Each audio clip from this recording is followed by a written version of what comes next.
سابق امریکی صدر ڈونلڈ ٹرمپ موجودہ صدر جو بائیڈن پر چڑھ دوڑے۔ ٹرمپ نے افغانستان سے انخلاء کو امریکا کے لیے بڑی شرمندگی قرار دے دیا۔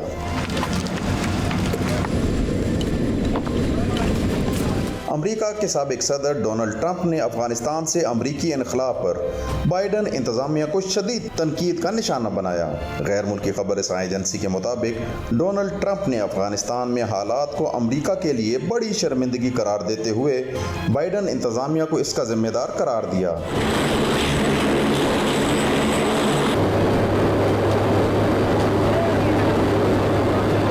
ڈونلڈ ٹرمپ کا کہنا تھا کہ یہ امریکی صدر اور انتظامیہ کے لیے بڑی نااہلی ہے۔ یہ امریکی فوجیوں کا افغانستان سے انخلاء نہیں بلکہ ہتھیار ڈالنا ہے، جبکہ اس صورتحال سے بچا جا سکتا تھا۔